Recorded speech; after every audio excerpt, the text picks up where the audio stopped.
All right, it looks like the logins have settled down here, so I think we will get going. Loring, are you out there? Looks like you are, but not on audio.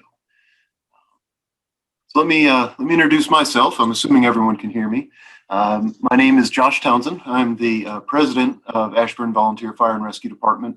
I'm also a firefighter and an EMT and the sergeant of Sunday crew here in the department. So wear multiple hats, but here tonight to talk to you as the president to let you know what recruitment for us looks like, what the experience of joining the department is as a brand new person, how you become involved with everything that we do, whether it's administrative or operational, training and benefits and everything else that goes with volunteering as a firefighter, an EMT, or an administrative member. Now, looking at the poll, it looks like there's only one person here who's an administrative only member or interested in becoming administrative only. So I'm not going to have a whole lot of information for you tonight. I'm assuming that you'll get in touch, or Loring Dixon, who's our recruitment chair here tonight, will get in touch with you and be able to explain more of the administrative side of things. But a lot of the focus tonight will be on the operational, that is firefighting and emergency medical services aspect of volunteering. That said, you'll get a glimpse at what the department does as a whole, because a part of what our administrative team does is help with recruitment and retention and public relations and public education, things like that. So understanding how operations works is crucial to the success of our administrative folks. So with that, a few more folks joining in here. So thank you for joining, but we will get started on the content. Summary of what we're going to cover tonight. First and foremost, the introductions. Hopefully that's already covered. I introduced myself. It looks like Loring is now on audio. So Loring, if you want to say hi, if you unmute yourself, feel free. Hi, everybody. I'm here. Loring is an absolute godsend for us. She is at the station most days, taking care of all of our onboarding process, so all the paperwork and background checks and physicals and everything you've got to do. She will be your best friend in getting you through the process successfully and as painlessly as possible. So big thanks to Loring for everything that she continues to do for us as our volunteer membership coordinator. Introductions hopefully done. Feel free to continue to fill out those the poll that popped up, and that again will help us understand you. Next up, we're going to go into an overview of the department, who we are, why we started, what our values are, and then from there we'll go into what the application process looks like, and then our onboarding process, which we call Volunteer Recruit School. From there, we'll talk about what your service would actually look like. This is once you join the department, you're on board and you're starting to ride either fire trucks or ambulances, what the scheduling is like, what the experience is like. So we'll cover that, and then we'll wrap up with some of the training requirements. That's our in-house training, as well as training that you'll do with the county and the state of Virginia, and even at a national level to become fully certified to do the job of volunteering as a firefighter or EMT. And then we'll wrap up talking about what your time commitment is, as well as what some of our benefits are that we can offer to you as a volunteer to help offset the costs and to reward you for the efforts you put into volunteering here in your community. So we've already covered the introductions and all that, so let's get right into our history. Ashburn Volunteer Fire and Rescue Department was started in 1944. We exist really just like any other fire department to protect the lives and property of our citizens. We do that as volunteers, bringing our full passion and all of our talents to bear as we serve our neighbors. We take care of our community with the motto, neighbors helping neighbors. And that is really core to who we are. Right? This isn't a job that we're getting paid for and it's just ho-hum, just like all of our other day jobs are. This is a passion, and our volunteers are incredibly dedicated. And keep in mind that we are here to serve, and not just serve, but to carry on the legacy of service of our department from the day we were founded by our community members all the way through to where we are today. So a little bit about our history, so you know where this neighbor helping neighbor concept came from. In 1944, three children were left home alone in a tenement house, in a house on a farm. The parents were working at the farm. The children were left home alone, started playing with matches, and the house caught fire. The children hid under a bed trying to get away from the flames, and unfortunately, they all perished. At the time, the nearest fire stations were either in Leesburg or Herndon, and the response time, it was 20 or so minutes, considering the speed of the apparatus and the quality of the roads in Loudoun County at that time. And so that was a huge wake-up call to the community. At the same time, there was a fire in the Ashburn High School. Many folks don't know that there actually was a high school in Ashburn. Here it is pictured, but it burned to the ground on Valentine's Day in 1944. So these two events caused the folks in this community, which at the time was a very small railroad stop on the W&OD rail line going into DC. So there wasn't much here, but the community members said, we have to do better. We have to take care of our neighbors. And so they got together, and it was ministers and shopkeepers and businessmen, anybody and everybody from the community came together and said, let's do this. And they created Ashburn Volunteer Fire and Rescue Department, started to buy apparatus, and started to build the station. They built the original station, pictured back here on the left-hand side, built it by hand, and parked trucks in it and started to serve the community. So as we think about who we are today, obviously Ashburn is greatly, greatly changed from just a small rail stop cow town like it was in 1944. But our mentality of neighbors helping neighbors and being there for everyone, no matter who you are, what walk of life you're in, we don't care. We're here to serve you because we care about you. We care about our neighbors. And that's really what drives us. So from a high level, when we talk about our department, we really are today a very diverse group of neighbors. Ashburn is a very diverse community, and our membership does reflect that diversity. I think we, at last count, have 32 different languages, I believe, that are spoken by our members. Many people are bilingual, trilingual, or even more. We have people who are well-to-do business folks, and we have people who are blue-collar workers. Every race and creed is represented, and we're very, very proud of that with who we are today. We are a nonprofit corporation, so there's often some confusion about how it works with Loudoun County Fire and Rescue and how does Ashburn fit into this. We are our own entity, founded in 1944 and carried forward to today. So we have 200 members within our corporation, and those members are operational members, they're administrative, and then we have lifetime members who are folks who put in years and years and years of service. They may not be active today, but we still recognize them as members because of all the time and effort that they put into the community. When it comes to our governance, we have a board of directors, president, that was me, vice president, secretary, treasurer, all that kind of thing, to run the business side of the nonprofit corporation and make sure that we have all the funds, all the capabilities, the property, everything that's needed to serve our community. But on the operational side, we have a leadership chain of command there. So we have our chiefs, which would include the chief of the department, who's Bill Graham. We have assistant chiefs, deputy chiefs, captains, lieutenants, sergeants. So kind of a paramilitary organization as well as that nonprofit entity.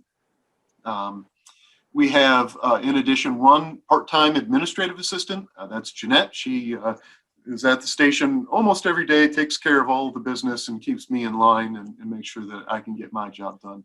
We also have a paid mechanic. We have a very large fleet. We have 5 fire engines, 3 ladder trucks, 5 ambulances, and then a host of other support vehicles, chief's vehicles and pickup trucks and things like that, that we need to do our job. So it's a paid mechanic who maintains this awesome looking fleet of yellow and black fire engines that we drive around town. We do all this on a budget of approximately 2.2, this year it's $2.3 million per year in expenses. And again, as a nonprofit, we do have to raise funds and find ways to support this operation. We get some through taxpayer money, through the county, but we also have to do a lot of fundraising to keep the operations of the department going. We're not just adults, we have a junior member program. So the junior members are age 16 to 18 if you're still in high school, and allows these folks to come in and serve, get the same training as our senior members. They become state certified firefighters and or EMTs, and they run on duty crews, but there are some special requirements we'll talk about later for them. We also have an Explorer post. The Explorers are chartered through the Boy Scouts of America, but it's open to young men and women ages 14 to 21, and it gives them an introduction to firefighting and emergency medical services without having them ride on the apparatus and going out on calls and maybe putting themselves in more harm or more time commitment than they're ready to take on. So a great way to get introduced. Our junior member program is capped in the number of people we can accept. We do have to provide an appropriate level of supervision and care for our younger members. So because it is capped as far as the number of people that we'll admit at any one time, the Explorer post is a great way to get involved. And then when there's an opening in the junior program, you can get funneled right in. You move kind of to the front of the line if you're coming in as an Explorer once you're ready to move to a junior member.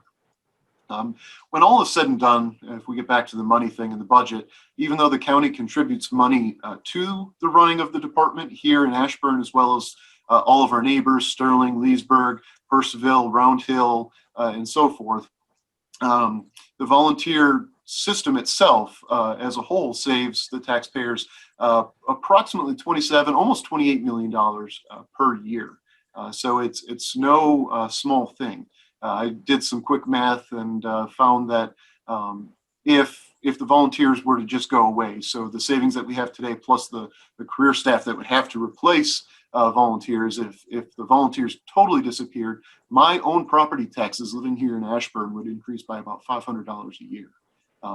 That's the result of volunteers here in the county giving their time and energy, not just to serve our neighbors, but also to help save on funds, which is incredibly important right now as we're getting into budget crunches due to COVID and everything else. The volunteer system is certainly helping to take care of our neighbors in more ways than one.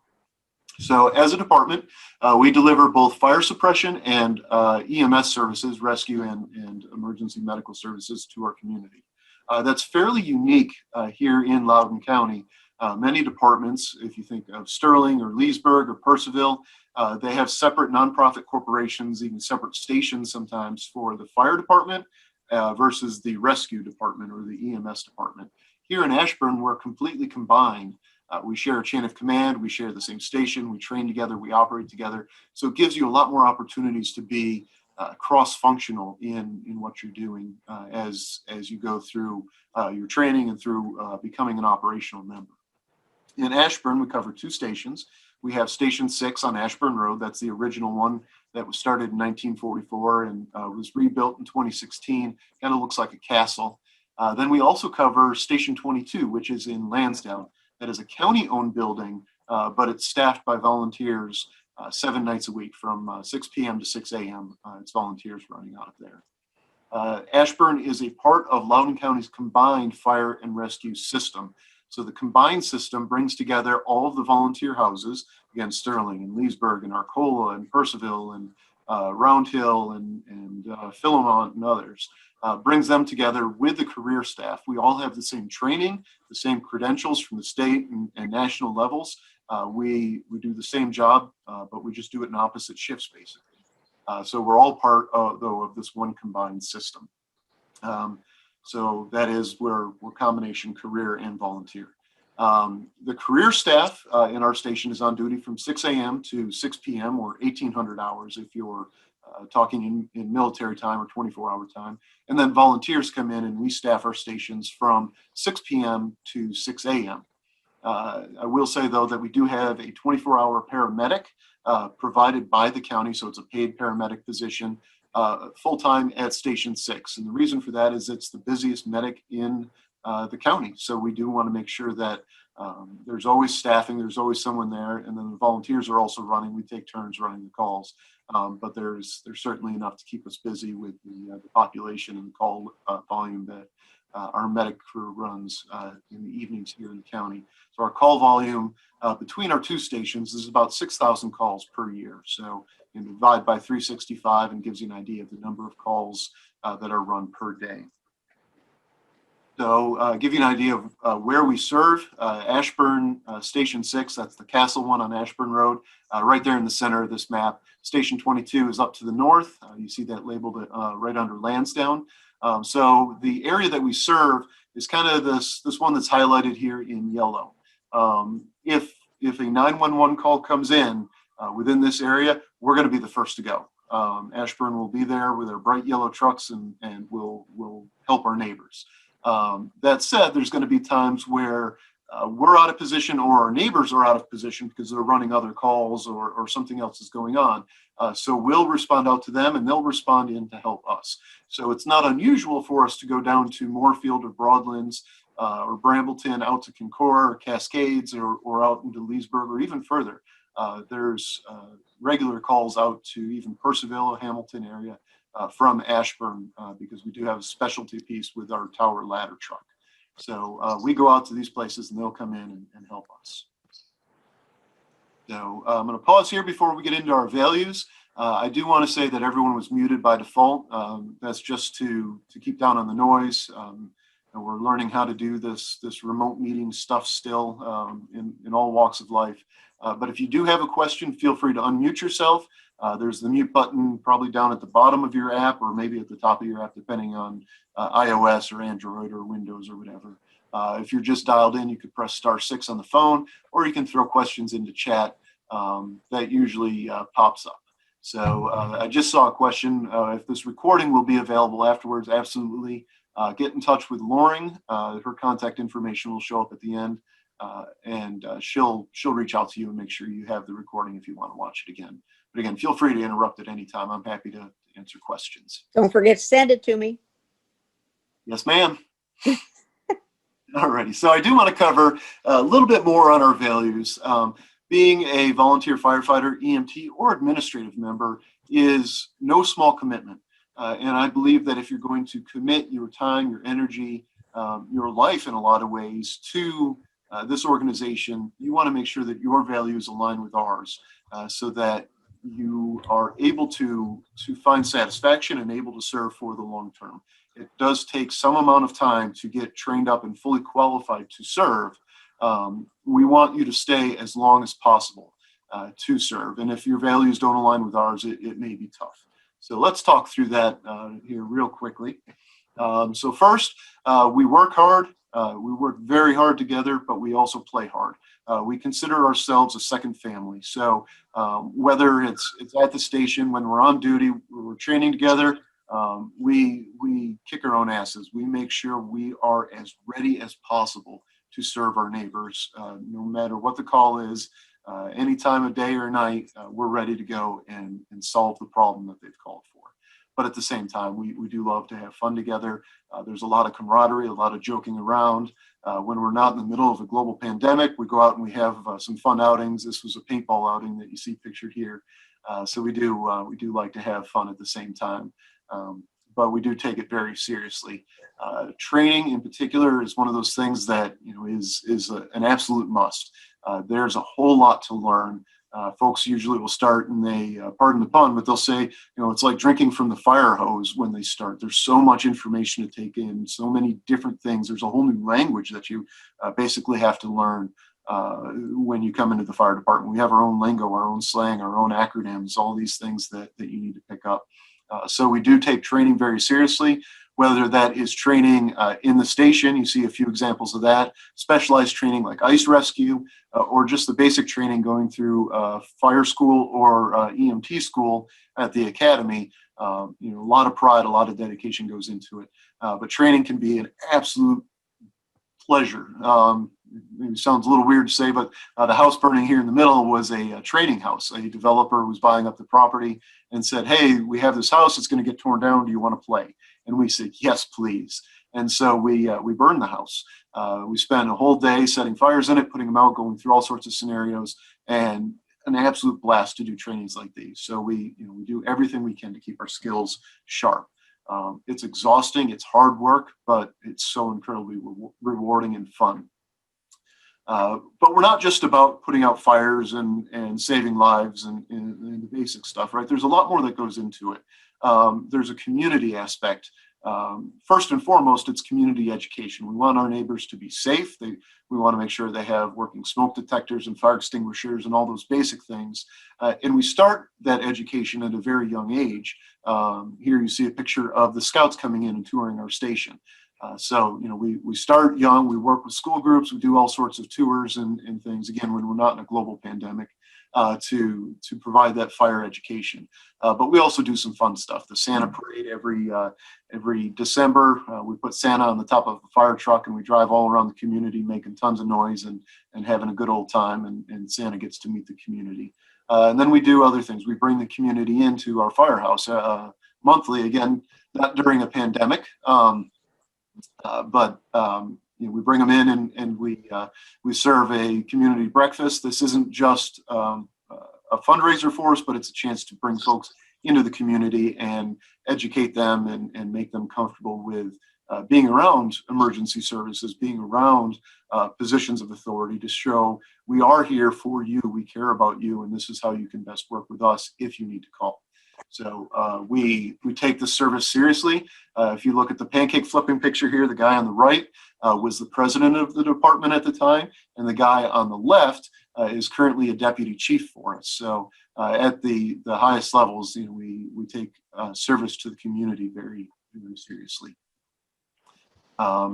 Do want to stop here and answer a quick question. I saw that Angelo had asked if the 6,000 calls are the total. Yeah, that's the total for the two stations roughly per year. The calls divided between fire, EMS, etc. It's kind of it's a weird number, and it's changed a little bit with the pandemic. But approximately 70% of our calls are EMS related, but fire apparatus, that is our fire engines or ladder trucks or firefighters, will respond to medical calls as well. So even though it's 70% EMS, our fire engines roll on probably about 60% of our calls. So hopefully that answers that question for you. And then the final bit about our values and some expectations. We, again, take what we do very seriously. It really can be a life and death position that we're put in. The deciding whether our neighbors live or die, maybe not deciding, but bearing the burden of it really falls on us and our preparedness. And so we ask a lot from our leadership, from our officers. We expect them to lead the men and women of our department by example. We expect them to have a positive attitude and to pass on what they have learned so that the job can be continued by everyone going forward. And on top of that, we don't settle for mediocrity. We push and we push hard. We want us to be the best. So with that, we drill every shift. But from you, right, there's also going to be an expectation that you will train every shift, that you'll uphold our traditions, that you'll not accept failure, right? You're going to screw up, but you can't accept, hey, I screwed up, bummer. Continue to push and push and push and get better and better and better. That's who we are, and that's what we believe in. So another question came in here from Wesley. So significance of having yellow trucks instead of the typical red. It's a question we get every single month at this, and anytime I do a station tour, people ask the same. We switched from red to yellow trucks in the Loring, help me out. Was it the early 80s, I believe? The same. It was right around the time that a study came out, a national study. I'm sorry, I was chatting. Oh, bummer. A national study came out that said yellow and lime green fire trucks are safer than anything else on the road. And so folks adopted that at the time. Our members adopted that as our color scheme. We fine-tuned it a little bit for the yellow and black. It just really stands out, and it makes us unique within the county. And so that's really the reason. It started with a safety thing, and now it's all about standing out and being special, as we believe that we are. So let's talk about becoming a member of our department. And that's the terminology we use. You become a member of our family. You join the fold, and you're a part of us. You're not just a volunteer. You're not just a helper. You are a member of this very special place that we've created and the very special mission that we're fulfilling within our community. So for our administrative members out there, the requirement is generally about 2 meetings a month, sometimes a little bit more if you get involved in our different committees like fundraising or IT or marketing or public education. There may be additional meetings, but usually at a minimum, there's 2 meetings. There's an all hands company meeting that's on the first Monday of each month. And then there's an administrative members meeting where we talk more about the business side of things on the last Monday of each month. In addition, we have administrative duty crews, just a way to kind of segment up our administrative members into a smaller manageable unit. So we have kind of a chain of control, span of control for the administrative folks. This will help you get to know new people. As new people join, you'll be tied together with some more senior folks, and then your administrative duty crew will serve together at fundraisers and public education events, that type of thing. You're going to contribute to open houses, planning them and putting them on. Again, when we're not in the middle of a pandemic, same with pancake breakfast, station tours, community events, and so forth. The average time commitment for an administrative member is roughly about 10 hours per month to become a voting member of the department. So if you put in enough time and effort, you do become a voting member. So you'll vote on things like our budget, our bylaws, our leadership.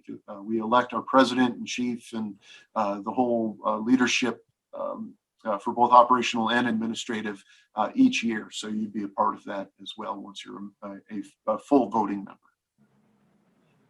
But the application process for both administrative and operational are pretty much the same.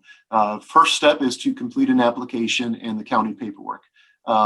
There's a lot of forms to fill out, obviously, so Lauren will be your guide in that one. There's also a background check, a driving check, a fingerprint check, and we check your references and employment history. That's all to make sure that we have the right people serving our community. We need to know that you're trustworthy and safe and not a troublemaker before you join us. For those who are going operational, we have a physical that you have to take. It's at our expense. It's a physical that meets the NFPA requirements, National Fire Protection Association requirements for firefighters. So a very comprehensive physical that's everything from basic blood work through hearing and sight, and they even do a stress test. So hook you up to the monitors, all the leads on your chest, put you on a treadmill, and make you run to ensure that your heart and lungs are doing everything that they need to do to support the level of effort that this job will take. This also sets the baseline for the Virginia Heart and Lung Act. So if there were to be an issue going forward, we see in a lot of older firefighters, before we had some of our advanced breathing systems and that type of thing, that cancer was quite prevalent. So cancer is now a presumptive coverage here for firefighters in Virginia. So if you get cancer, they assume it's job related, and they can go back to this initial physical and say, yep, he was healthy and now he's not, must be job related, and they cover everything for you. So once all that is done, then Lauren's going to give a first reading. It's an old tradition where the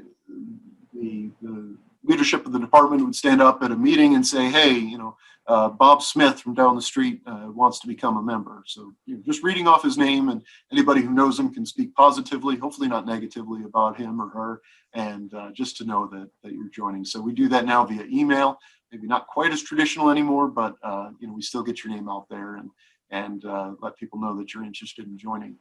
We do conduct some entry-level interviews, very informal interviews, no suits and ties and any of that nonsense, please. We just want to get to know you, and we want you to get to know us. So we'll have you meet with some of our operational folks, firefighters, sergeants of the different crews, that type of thing. And then it gives you also a chance to ask any additional questions that you might have come up with, or things that are more operationally suited than what you might ask here tonight on this call. And then finally, our board of directors votes.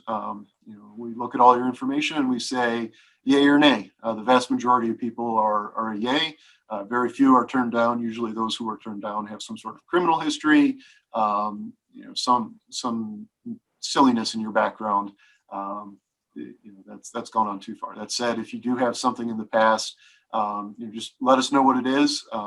We have had folks who say, yep, I screwed up when I was a kid. This is the lesson I learned, and it's been a long time and done, and it's not a problem. So, just be upfront with us about that, and we'll make sure that it's not a surprise for you or us when the vote comes up. For junior members, we do also ask that you provide us an essay. We need a copy of your grades. School comes first. We need to make sure that you're passing all of your subjects, and then we need an additional a reference letter coming in, or an additional reference person to contact. We do have, like I said earlier, limited spaces available. We have 18 total junior members maximum allowed in the department at any given time. As of right now, we're 100% full on that. As folks age out or graduate come May or June, there's going to be more spots. So if that's something you're interested in, let Loring know. We'll get you into a wait list, and we can get you information on the Explorer program so you can move towards the front of that line when the time comes. Our junior members are allowed to stay overnight. They can stay that full 12-hour shift from 6 p.m. to 6 a.m. With permission from the chief, their duty crew officer, and their parent, and only on non-school nights.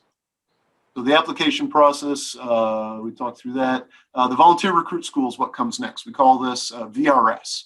And before I get into VRS, I do want to say that this VRS program that we have, it's fairly unique within the county as far as the volunteer stations go.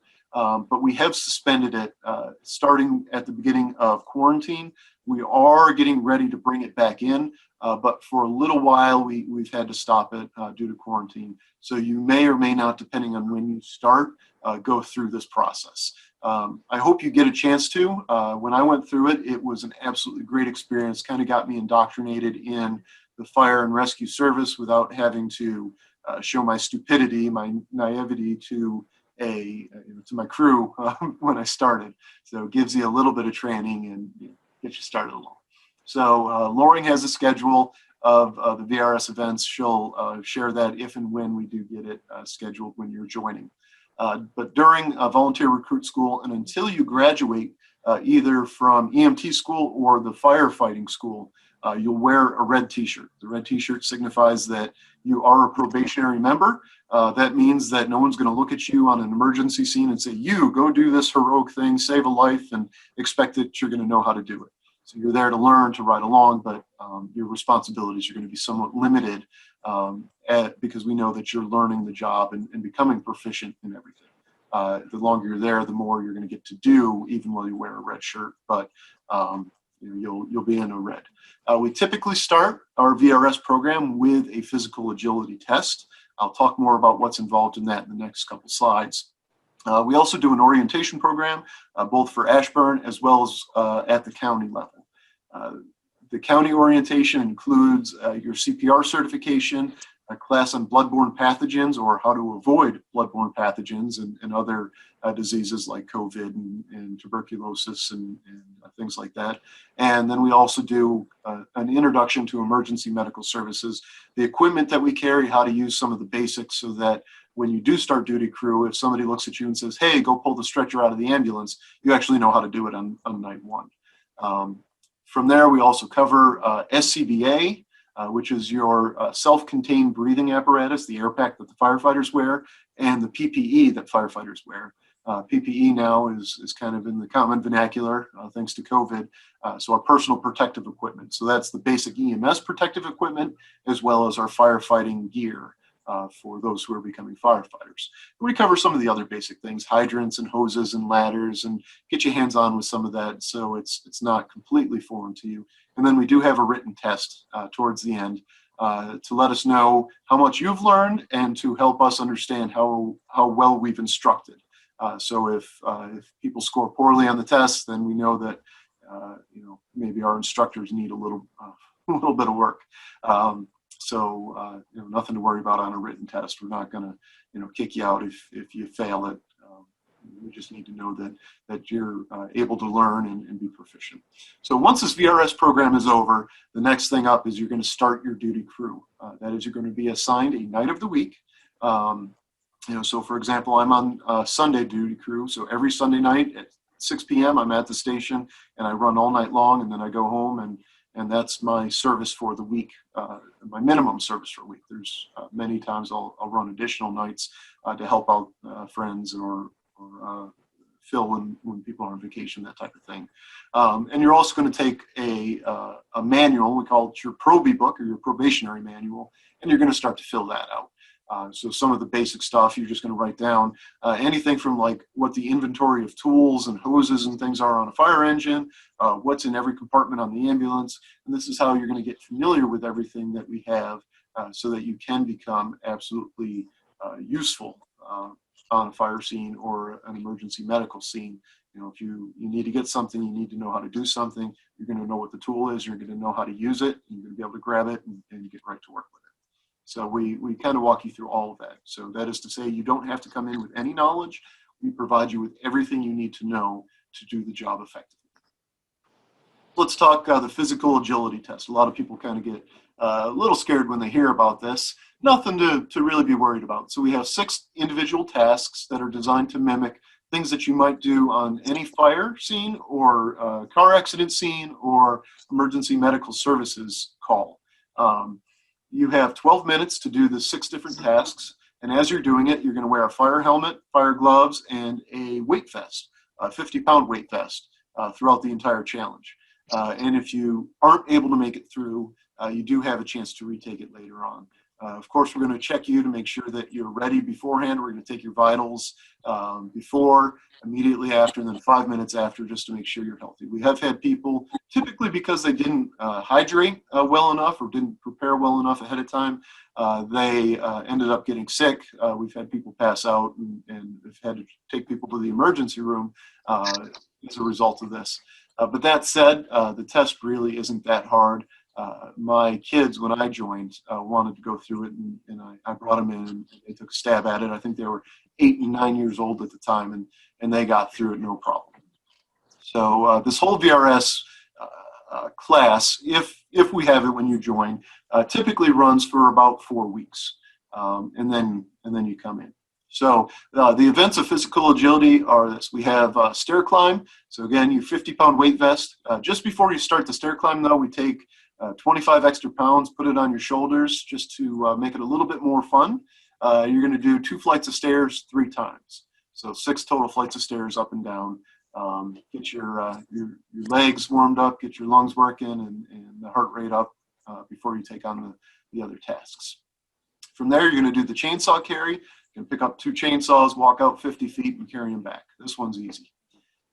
Next is the hose drag. Our fire hoses are fairly heavy, multiple layers, rubber on the inside and woven material on the outside. And then there's heavy metal couplings that connect the different lengths together. So you're going to walk out 50 feet. You're going to take a knee, as you see here in the picture, and then hand over hand pull 100 feet of hose to you. So give you a good upper body workout doing that. Next, you're going to move to the sledgehammer. You're going to whack the tire 15 times. Each time you hit the tire, the hammer has to come back up over the top of your head before you swing again. So your arms are going to be good and tired at this point. So swinging will kind of limber you back up before you get into the halyard pull. We do a lot of pulling on ropes. Picture raising an extension ladder. You've got to pull on the rope to make the extension ladder go up. There's going to be other times we're going to have to hoist tools up to a roof, lift heavy patients, things like that. So this is designed to simulate those types of tasks. This is the one that usually gets people in trouble if they're going to struggle with the physical agility test. The hose that you see hanging from this rope is about 25, 30 pounds. You're going to raise it and lower it hand over hand 3 times. Doesn't sound like a lot, but at this point, your arms are going to be tired. You're going to be breathing kind of hard, and you've got this 50-pound weight vest on to simulate all the gear that you might have to carry, whether it's all the medical equipment as an EMS provider or your air pack and all the gear you wear as a firefighter. So the big trick to this one is start to develop grip strength. I have my grip trainers around here somewhere on my desk. But I will sit here at work and I'll squeeze those just to keep my grip strong. It's a lot of grip strength, upper body strength. That's that one. And then the final thing is the dummy drag. So we've got 2 dummies. We have Rescue Randy, who's being dragged across the concrete here. You see that Rescue Randy has 1.5 legs. So he started out weighing about 180 pounds, losing the half a leg. He's down to like 175, 172-ish. You just drag him along. The other one is Lieutenant Dan. He ain't got no legs. So he's a little bit lighter, but a little bit more awkward if you're trying to drag him. He doesn't balance as well. So always a surprise to see which dummy you're going to drag. So those are the 6 tasks.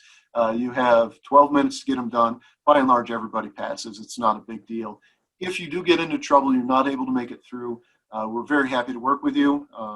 Once you start doing this test, you are a member, which means you can come in and you can use the gym in the station.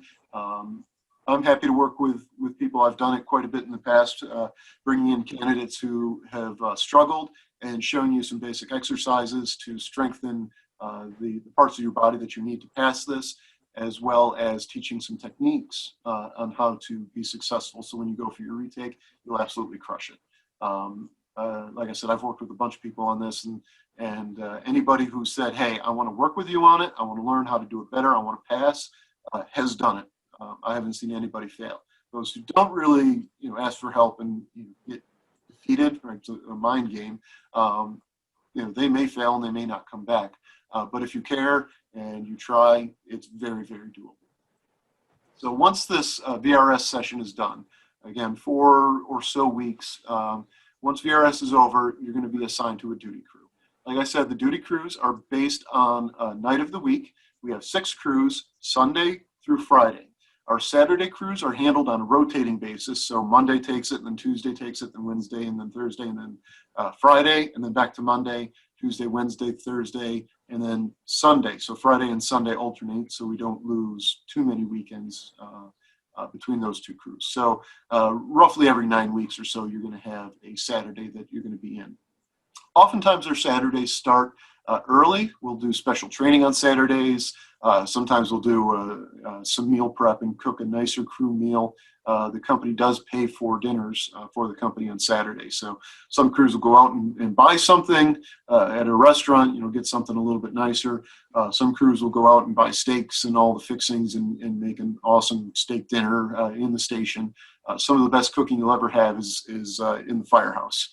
So the crews run 6 p.m. to 6 a.m. So on your night, expect to be at the station. You have to be there by 6 p.m. Right? If a call goes out at 6 p.m. in 1 second, you're going on it. So typically, folks arrive between 15 to 30 minutes early to make sure your gear's out, make sure you're ready to go.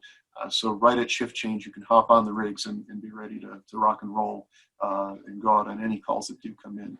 And it sounds kind of silly, but my very, very first night, it was about 7 seconds after 6 p.m.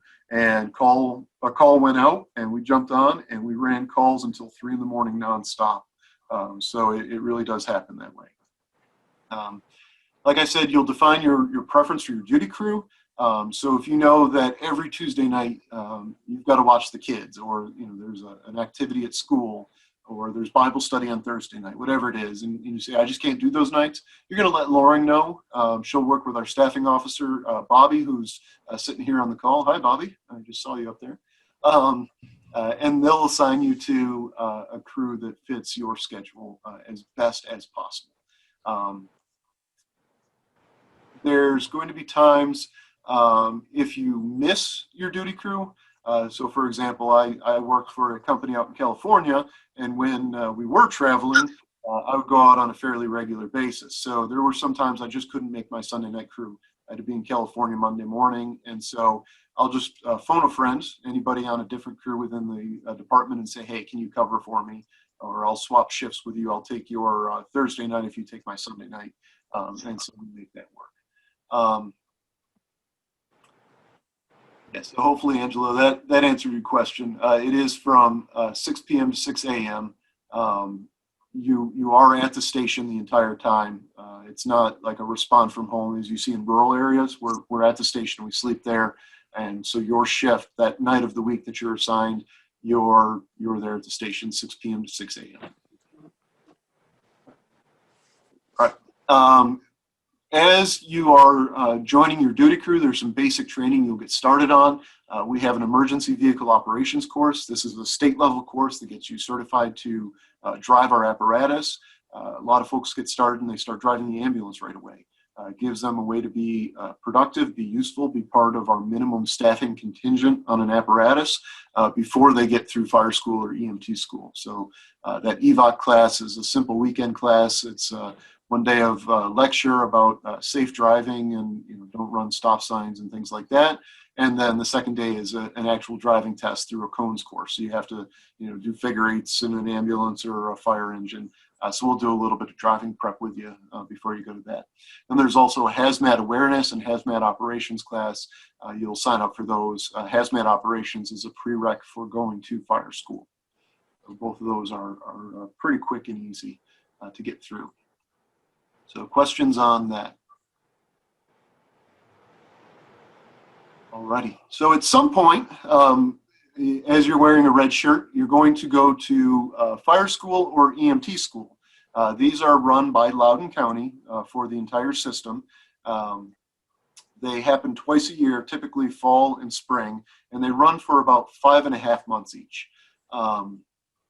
The classes typically are 2 nights per week. So usually it's a Monday and a Wednesday or a Tuesday and a Thursday plus a weekend day. The day times are usually like 8 to 4, 8 to 5, either on a Saturday or a Sunday. They're currently trying a different schedule. They're doing 3 nights a week. So I think it's Tuesday, Wednesday, Thursday right now from 7 to 10-ish, and then every other Saturday. So we're seeing if that works a little bit better for volunteers and is less burdensome, taking less time away from your family life, but still doing it in that 5.5 month time frame. We do ask that you maintain your duty crew attendance during fire or EMT school. Coming into the station, running with your crew is how you're going to get experience on calls. Your crew is going to help reinforce what you've learned, test you, and offer a little bit more training. Once you're done with the class, for EMTs, you're going to take your national registry exam. Usually first there's a county test, then a state test, and then finally national registry. And then you're going to go through a process we call precepting. That is, you're going to hop on an ambulance with a release provider who's cleared to be a preceptor. You're the preceptee, and you're going to run the calls, and they're going to be watching over your shoulder to make sure you do everything right. If you get into trouble, they're obviously going to help, but they're making sure that you are ready to be released as the attendant in charge on an ambulance. So once you're done precepting, you'll be released as an attendant, and you're in charge of the ambulance. You're running the call, you're saving lives, you're doing all that stuff. For our firefighters, after you complete fire school, we give you another book to complete. We call it the Black Hat book because you get a black helmet to signify that you're a senior firefighter, that you're cleared to go into burning buildings and do hero stuff. The Black Hat book is pretty involved. We take it very seriously, and we have a great time releasing you once you've completed it and have been tested out. Excuse me. So try to show you kind of a timeline. There's a lot of information thrown at you there. So here you are tonight at our volunteer interest meeting. Assume it's going to take a few days, a week, whatever it's going to be for you to submit your completed application. You've got to go and get your fingerprints done, your background check done. That takes usually a couple weeks to come back. Our board meets on the first and third Monday of each month. So whichever one comes after you've completed all that stuff is when you would be voted in. So typically that is up to a month long to be voted in. Once you're voted in, like I said, you are a member. You can start to come in and use the gym. You'll participate in our company meetings, start to understand what's going on within the company. You're going to start taking some online classes, bloodborne pathogens and other things I mentioned. And as Lauren put in chat here, the county orientation of bloodborne pathogens are currently virtual classes. CPR is in person, however, up at the Loudoun County Training Academy in Leesburg.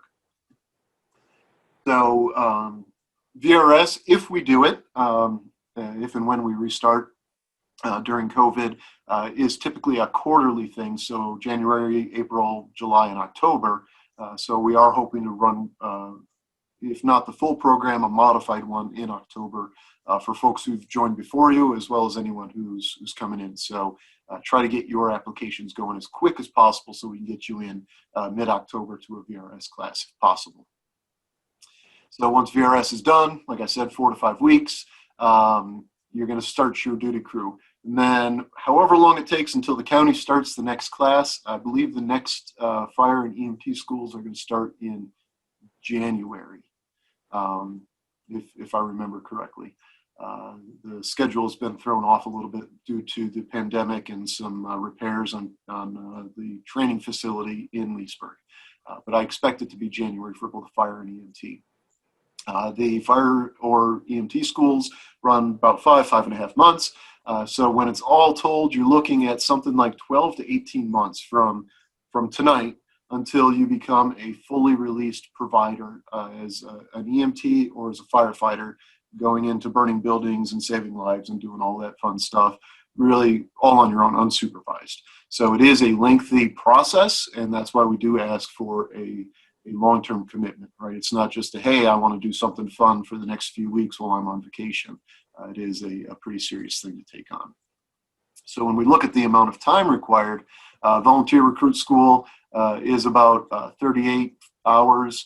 Your 1 night a week plus your Saturday rotation is about 900 hours per year. Your EVOC and your hazmat classes are about 45 hours. All of your training, at 5.5 months of training, is about 340 hours. In addition, there's meetings and other stuff. You're looking at about 1,200 hours for the very first year. So it's a part-time job. It really is. It's the most awesome part-time job you've ever worked. I had an absolute blast in my first year. All the training, all the learning new stuff and being challenged was absolutely amazing. So many times I caught myself giggling like a schoolgirl when I hopped on a fire truck and for the very first time, or put on my gear for the very first time, I was like, oh my God, I'm doing it, this is for real. So it's a blast, but it is a time commitment. So we do ask that you talk to your family, you talk to anybody in your life that is important to you, your dog, your teddy bear, whoever it is, and say, hey, I'm thinking about doing this. This is how long I'm going to be gone. This is what it's going to take. Can you support me? I'd also encourage you to talk to your boss at work. A lot of employers are incredibly happy to support you through this process. If they see the commitment you're willing to make in your community, the commitment to yourself to improve, that shows that you're going to be a great employee for them. And so they're happy to support you, but they do need to understand that you're going to be tired at some times. You may even show up late to work on occasion if you get a call. So, let's say it's 5:50 in the morning, you're getting ready to pack up and head home, and all of a sudden you're dispatched for a cardiac arrest or a structure fire. You've got to go on it. And those things can run long, an hour, 2 hours, sometimes even longer. So if you're late to work, your boss needs to understand that that's a possibility. It's not because you're a slacker, but it's because you're sacrificing yourself to take care of your community. So make sure they're aware of it and ready to support you. So Francisco, there you go. Hopefully that helps. All right, so I'm going to pause here. That's the certifications and time commitment and all that stuff. Pause for questions. If you have anything, just unmute yourself and shout it out, and we'll get an answer.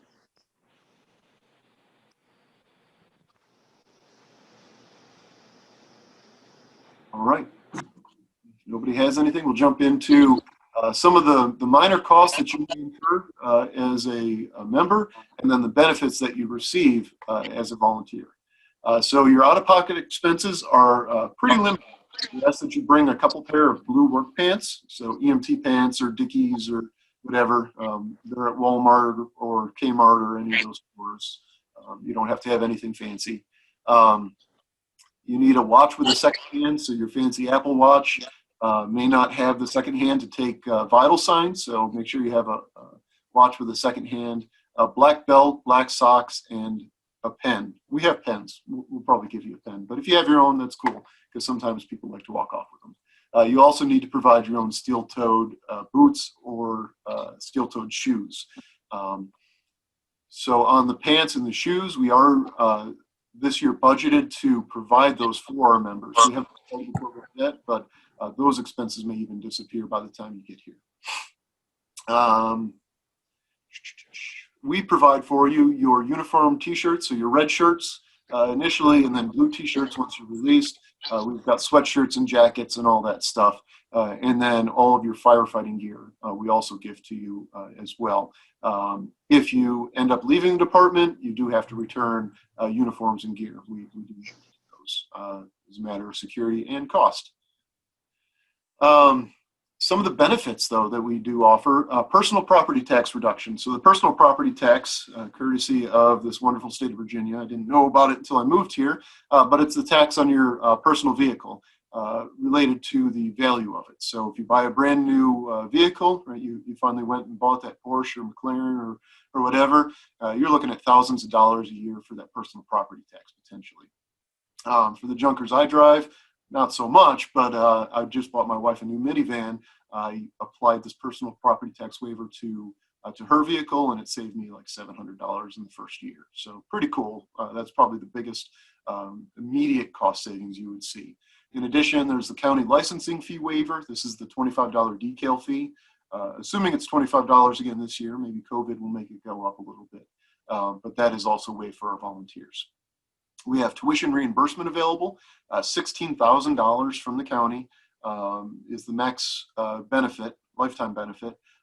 You can draw it in increments of up to $2,000 per year.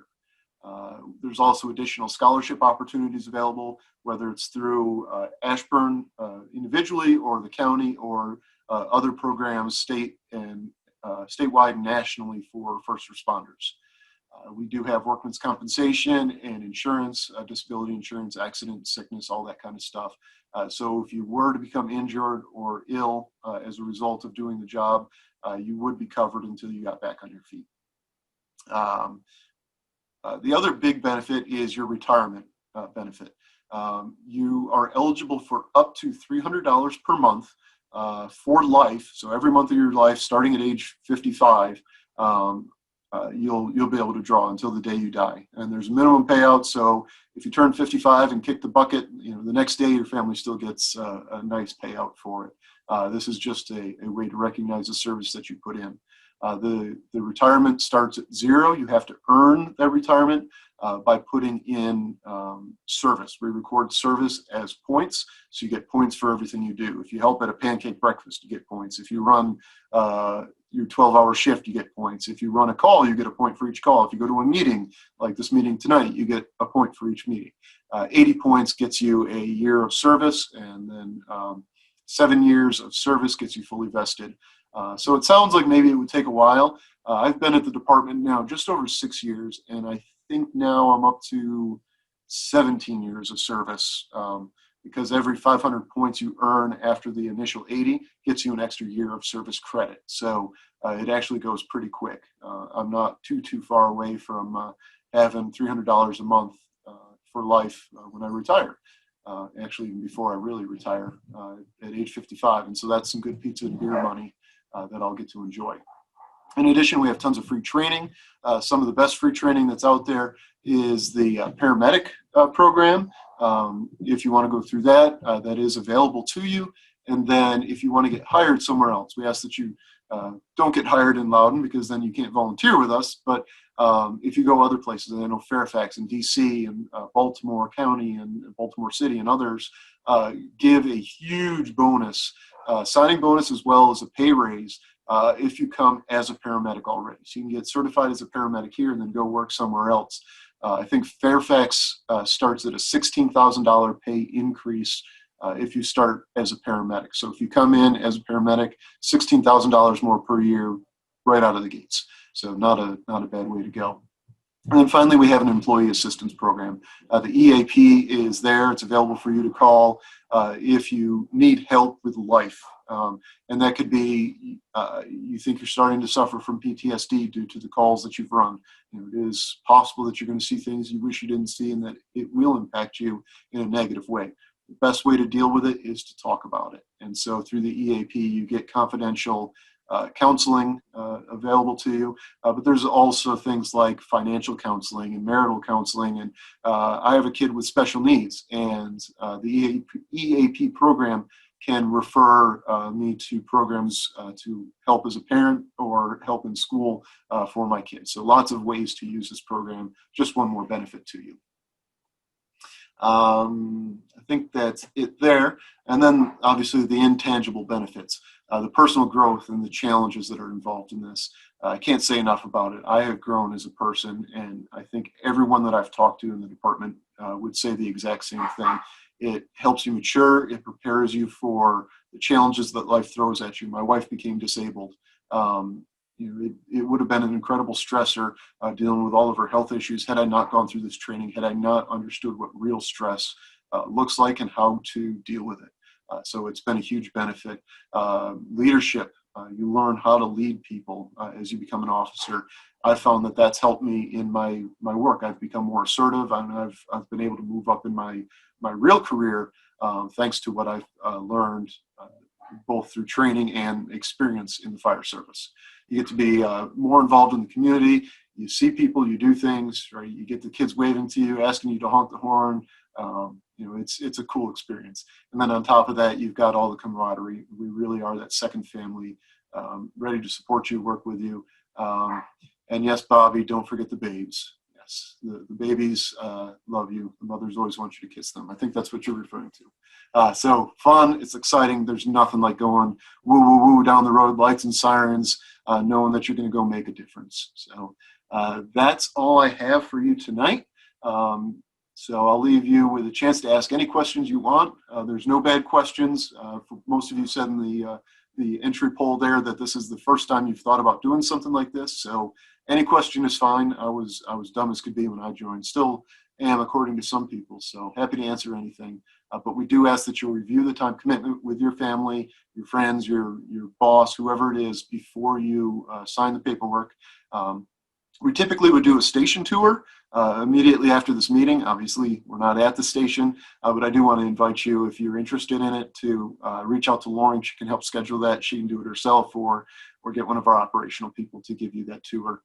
The application link is here on the slide, and then Lauren's contact information is also available. She's going to be the best one to follow up with, and that's who you will send your completed application to. You can email it to her. You can fax it to her if you do that kind of thing still. You can drop it off at the station. Lots of ways to get it to her. But she will be your primary contact from this point forward. But of course, if you need to get in touch with me, ask me any questions. If you want to do an aside with me, I'm happy to answer any questions. And if I can't do it, I'll find the right person who can. So with that, thanks for coming, and feel free to unmute and ask any questions you have. So hi, I'm Beckett Lyle. I'm based in Lansdowne. I have a question about the junior program. So I had talked to Lauren a few months ago. I sent in a few too many of these like submission forms out of interest because I wasn't receiving the response I was looking for. I didn't really have a response, and I was really eager to get into it. I still hear that you aren't like accepting like anybody immediately right now as a wait list, but it's sort of a wait list. We have a lot of people who want to do this, Beckett. Yes, ma'am. But and also it depends on how long you're going to be here, where are you going for college, because we want people to stay even after training. It's sort of paying the county and us back for all the training. We ask for sort of repayment in time. Once the Explorer post gets going, that's the best way to come in then as a junior member, do something with the Explorers, and then you're on a priority list to join as a junior member. Right now they're not meeting, unfortunately. And as Josh said, we are currently capped and probably won't have openings until some graduate. in May, June. That makes sense. Yeah, These darn kids, they just want to serve. So I the, know. the interest is absolutely incredible.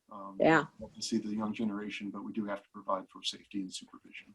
Sure, but even if I wasn't able to immediately begin getting affiliated with Ashburn Fire and Rescue, I'm interested in like just working fire and rescue regardless. And I was wondering if training was still available even before getting affiliated, or if Not through, no, you have to be a member.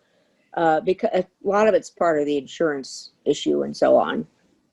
okay, So so there's some online stuff you could do. The NIMS, so the National Incident Management System, that's through Department of Homeland Security. We require those certs when you join, so you can start doing some of that stuff online sure. ahead of time. But any hands-on stuff is really off the table. Is there any chance you guys have connections with any other like areas around here that don't necessarily have full like? There are other departments. I'm not sure who all has junior member programs. I could try and find out for you I believe and let you Leesburg Fire, know. Huh? Leesburg Fire, I believe, still has some openings. When I last Okay. Sterling used to do it too, and Purcellville too. Yep. If you want to send me your email, I'll look into that and Okay, thank you so get much. back to you. I'll do that right now. Okay. We had a Terrific. couple other questions in chat. Let me take those. So Brian asked, "What are the age restrictions?" 16 is the youngest to become a junior member or person to ride fire trucks. There is no age maximum. As long as you can pass the physical and background checks and everything else, there is no limit. We've had people active into their 60s. I think, how old was Chief Lawson, Lauren? I was just trying to think. He was 67? That's what I was saying, 67 or 68. Yeah. Yeah. So there really is no cap as long as you can do the job. But you need to be fit and capable of doing it. Yeah. So hopefully, Brian, that answers your question. And then Alan, you said you work for UPS, so you're not the only one in Ashburn in our department to work for UPS. We actually have a pilot that flies for UPS as well. And so we're familiar with the holiday rush, although it sounds like you guys have the rush going on since the start of COVID anyway. The question is, should you wait until the peak season is over or start the process now? I would say start the process now. Get the paperwork in, get going. We'll get you through VRS, get you assigned to a duty crew. And so even if you get slammed during the holiday season, as soon as that season is over, when fire or EMT school starts in January, depending on what you're interested in, you'll be able to go to that county training once UPS slows down a bit. So it's probably the right time to start now.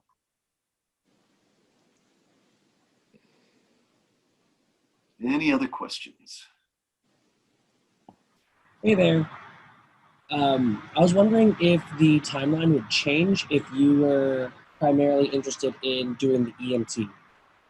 Yeah, Adam, good question. It doesn't really change significantly. The certification classes are all right about the same length. EMT may be a couple weeks shorter than fire school, but really it's about the same. Now, some of that timeline I showed where, it's up to 18 months, that is somewhat dependent on how aggressive you are in pursuing the certifications in getting through things. We can only move time so fast, but you can accelerate your process by being diligent in applying to go to those classes and proving to your officer that you are ready to go right away instead of just kind of bumming around and then eventually getting to it. So we have had people go through it faster, but 12 months is probably the fastest you could get through it. Thank you very much. I'm really excited to apply and use some of the knowledge I've acquired. I'm an avid rock climber, so when you were talking about grip strength, I was like, ooh. Yeah, the ropes training that we do is a lot of fun. Rappelling off the buildings and high angle rescue and things like that. So it's pretty cool. Are you using an ATC, or are you still using kind of the figure eights when you're rappelling? Uh, it depends. You're going to train on both of them, and then each station really has the different hardware kit depending on what apparatus are in the station. So engines carry very basic stuff, figure eights, things like that, and then the rescue companies carry some of the more advanced gear. Thank you. Any other questions? Yeah, I have a question. More or less, you will say that after taking all the courses and everything, how much is like the time frame? Is it like a year to once like you took all the courses and all that to become an effective, or let's say if you want to like join the team after or apply for like a firefighter, once you take everything, you will say that it will take like a year? Yeah, Yeah. it takes about a year to finish all the training. At the end of that year, if you've done everything we ask you to do, then you'll get your black hat, your black helmet, signifying that you're a full firefighter, and then you're fully released. You're going to be dragging hose lines into burning buildings and saving babies and doing all that exciting stuff. Beautiful, beautiful. Okay, that's about it. Thanks, Bernie.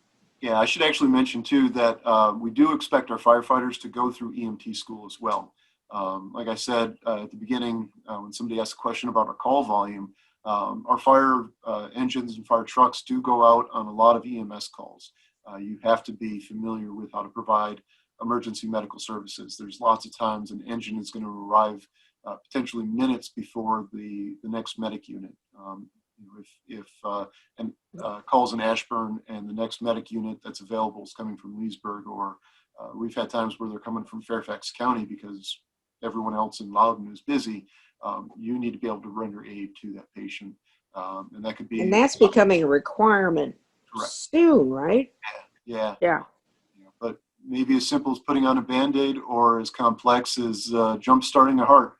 You've got to be ready to do it all. So be prepared for that when you join. I got another question. You will say that, for example, will you say that it's never too late to become a firefighter? Yeah. It's despite of your age. For example, I'm interested in this because my grandfather was an actual firefighter volunteer in my country. So, I think I got this. I think I got a little bit of him because I've always been interesting, and I have a lot of friends who have been firefighters. I got a lot of friends who are firefighters. In fact, I just moved down to Virginia. I was actually in Miami, and I got a bunch of firefighter friends in Miami. So, yeah, never too late to get started. I still kick myself. I didn't start until I was 37, I think I was, when I joined. I had thought about it for years, same thing. I grew up in a small town where firefighters were kind of the heart of the town, the volunteers were. And I put it off and put it off and put it off. And maybe I have a few more aches and pains than some of these young bucks running around do during the training and, after a good fire call. But, it's certainly doable at any time. Yeah. If you're in good physical shape, and past the physical, then you're good to go. yeah, I will say I am. I kind of hold on. At my 43, I hold on very well to CrossFit. So if I do that, I think I'm fine. Oh, that's great. Yeah, if you're doing CrossFit, you're fine. You can do rock climbing. You can join Adam for rock climbing. 8-year-old going through it, no problem. I'll take anybody rock climbing. So let's see. Both Kyle and Alan asked if there are certifications for wildland firefighting.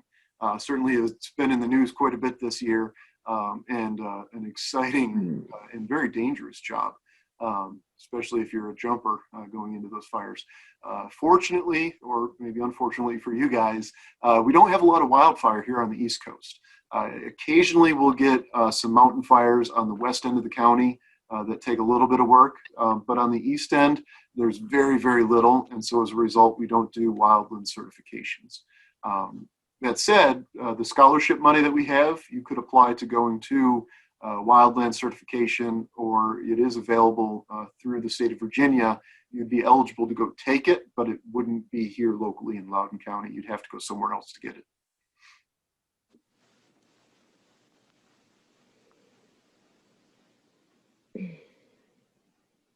Anything else?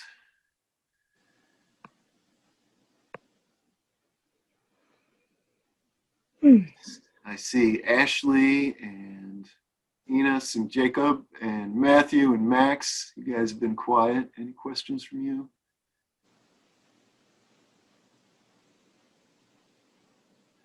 All righty. Well, if there's no more. Oh, Ashley, you just unmute yourself? I saw that. Hi, so I started talking. I realized I turned on my camera instead of my microphone. But I so wish I knew how to do that, but I don't. so after filling out all of the paperwork, would the next step be scheduling that physical with INFA? Yep, that's right. So once your application is complete, Lauren will give you all the information you need to do the scheduling of the physical as well as your background check. Okay, all right. And do I have to wait for that background check to come back in order to schedule that physical, or can I just No. do? No. Do them in parallel. Okay, all right. Sounds good. Thank you. Thank you. Anybody else?